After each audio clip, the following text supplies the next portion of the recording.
welcome to Bake to the Future, the show where we examine what is happening in the baking industry with a future-focused lens. I'm Haley Blumenreich. And I'm Katie Jewell. Today, we are talking about the Farm Bill, what it is and how it could impact the baking industry in 2023. We have with us our internal expert at ABA to help us understand the current landscape and what to expect in the future.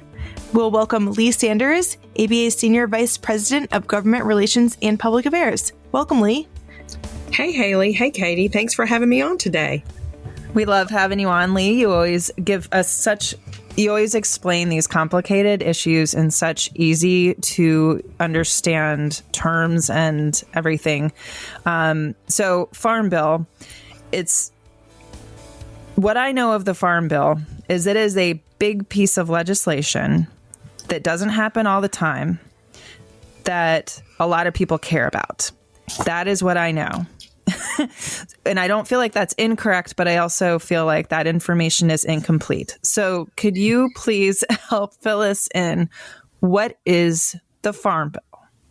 So the Farm Bill happens about every 5 years or so. Sometimes it takes a little bit longer to get through it, but it includes titles for a number of different things, for farm commodity programs, for research, for nutrition. Those are a few of the things that are really important to bakers. And so it's an opportunity for us every 5 years to go in, talk to policy leaders on the House and Senate Ag Committee about what's important to the baking industry, how those policies can impact our members' businesses and their bottom line, and how we also can benefit, how consumers can benefit, especially when we talk about the nutrition portion of the bill, which is actually over 80% of the Farm Bill. It's called the Farm Bill, but you just said nutrition is 80% of it. So can you maybe explain why it is called the Farm Bill?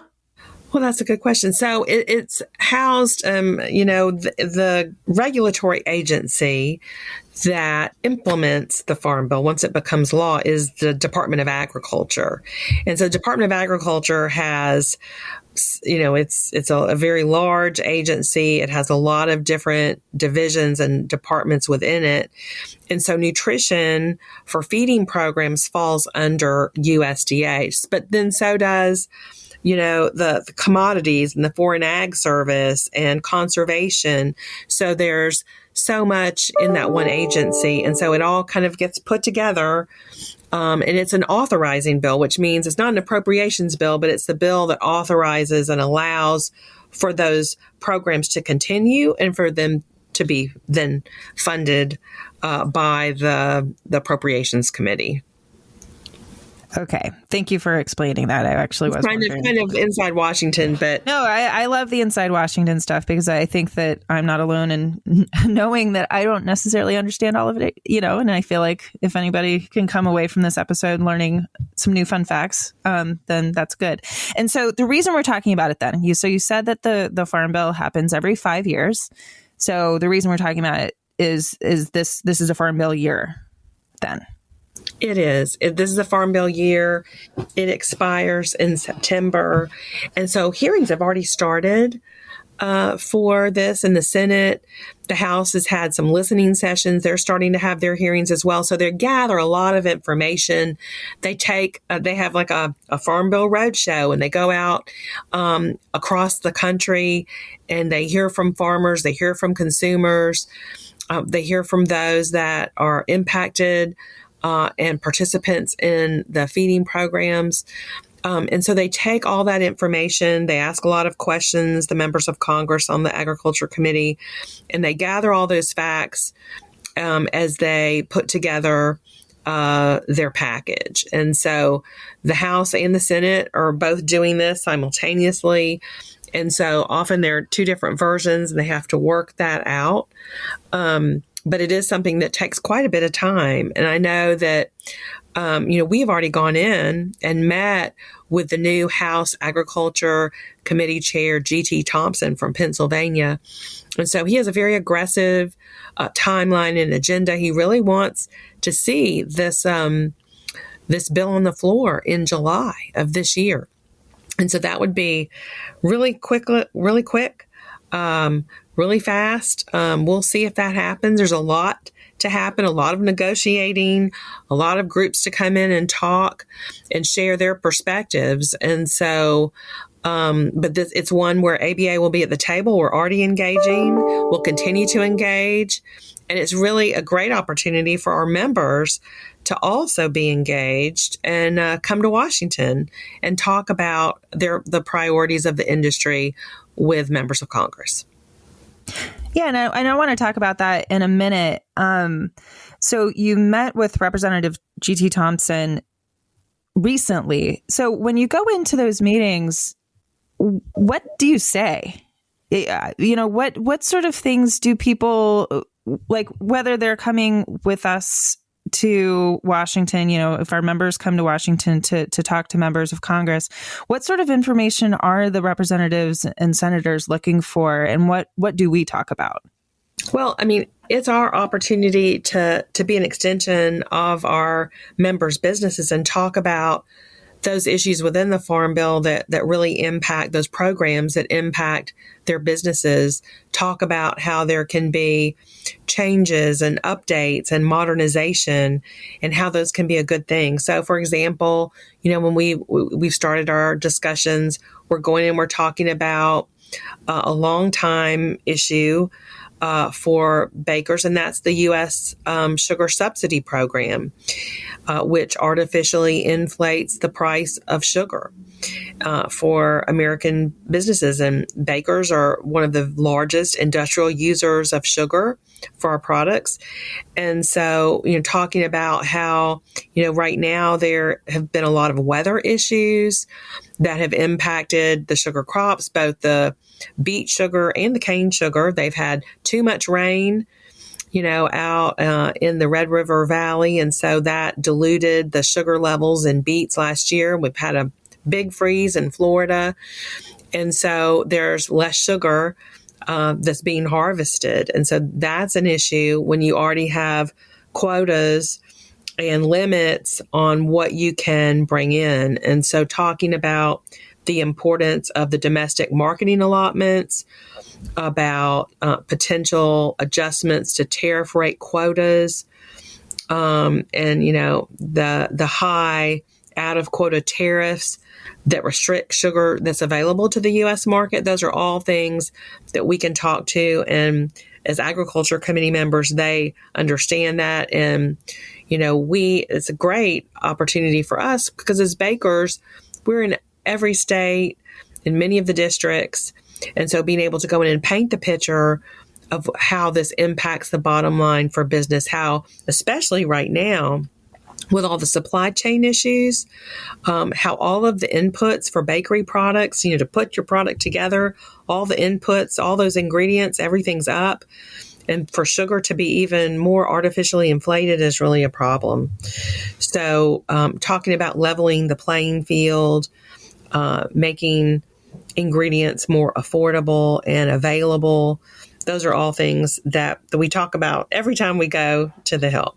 But especially, it sounds like with the U.S. Sugar Program. And so the U.S. Sugar Program, maybe just a really quick primer on that. So you explained, so to me, it sounds like then the U.S. Sugar Program, it prioritizes users in businesses that use sugar in the United States. It says you have to use U.S. sugar first, right? Is that... That's right. And then there are only certain folks that have sugar quota farmers that can grow it. And so when you run low, you need to be able to bring more sugar in. And so they look at the stocks to use ratio and what's there. And so when that gets lower, the prices go up even more. And so we need stability. And so talking about the need for stability, that's something we do not only on the Hill, but also with USDA.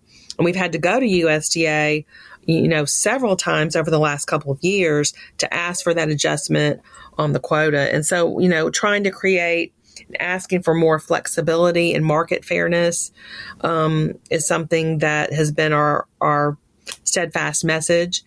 And we'll continue to do that. One of the things I think that would be important for this cycle is to try to get that, we've had amendments in the past, but trying to do this as part of the actual language within the bill, and building that in, talking early. That's one of the things that we're doing this year. You're very knowledgeable on this. Well, I would just say it costs Americans, somewhere between $2.4 and $4 billion a year more. They're paying more for sugar because of this program. And so that's bad for business. It's bad for consumers. And we're gonna work to change that. Yeah, and we're not the only ones, I'd imagine, that is unhappy with this program. No, there are others that have sugar as part of their products, to put their products together as an ingredient. And so we have good partners around town that we're working with. I mean, everyone right now is concerned about the egg supply, and the price of eggs is sure way up right now. But I'm not sure that is part of a Farm Bill program issue that we need to discuss, but it is something that we're talking about when we're going on our visits and talking about, the supply chain issues. That's another supply chain issue. Certainly edible oil supply is another one. Not necessarily a Farm Bill issue for us, except I do think that as part of the Farm Bill, they're going to have some language to expand programs for advanced biofuels. And certainly that, if they do that, it would impact the availability to food supplies if they haven't ramped up their crushing capabilities. And so that is something that we will keep in mind and be talking to members about as well. A Farm Bill will involve some wheat research too. Could you touch on what that will look like? Yeah, there is a whole research title of the Farm Bill. And so that's an opportunity where we work with our partners in the wheat chain. So the wheat growers, the millers, the bakers are all really interested and supportive of wheat research. And the USDA has a number of wheat quality research facilities and laboratories where they do great work. And so, there's so much potential, so many benefits to science-based research, looking at innovation, not only with nutrition opportunities, bringing forth traits that consumers would be looking for, but also for things like pest management, plant disease management. There's all kinds of diseases that wheat can get. And so trying to combat those things. There's a lot of great research that's going on. And so, even yield is important, but at the same time, quality.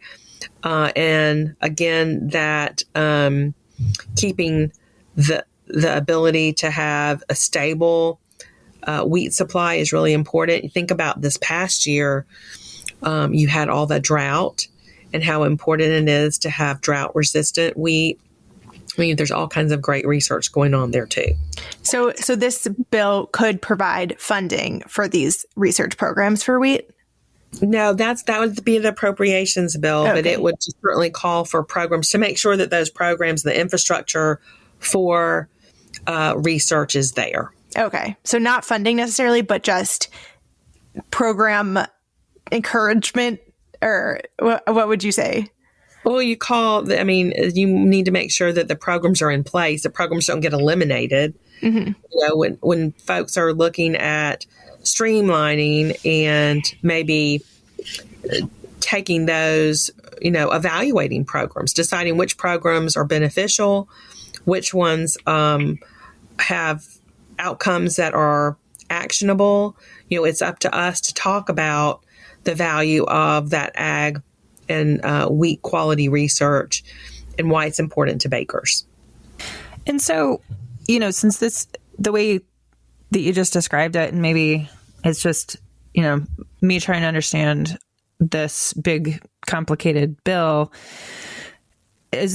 are there programs that go on the chopping block? Or like at any given time, it sounds like this bill, like in a crazy world, could just not happen. And then all of these programs in theory could just go away? And sometimes the Farm Bill will take as much as 7 years. Oh my! They typically are 5 years, but sometimes they get carried over. So it wouldn't be unusual if we actually don't see the 2023 Farm Bill in 2023. It could be in 2024. Okay, but it's not like all of a sudden, like the supplemental nutrition program or in all of these programs that we're talking about, it's not like they dry up immediately. Right. Well, I mean, they do an extension and they keep going. Okay. But, one of the things that they think about, I think probably now with a Republican-led House, they'll be looking at where they can cut and where, they can be more efficient. With that, we will conclude part 1 of this episode. Thank you so much, Lee, for joining us. And our listeners can stay tuned for part 2, where we dive even deeper. We understand the different nutrition programs that are part of the Farm Bill and how the Farm Bill interacts with other regulations and policy changes from other federal agencies and a lot more. So stay tuned for that. And I'll let our listeners know that they can share their feedback on the show by emailing hello@americanbakers.org. We love hearing from you. And don't forget to subscribe wherever you listen to podcasts, whether it's Apple, Google Podcasts, Spotify, Stitcher, Amazon Music, or Ghana.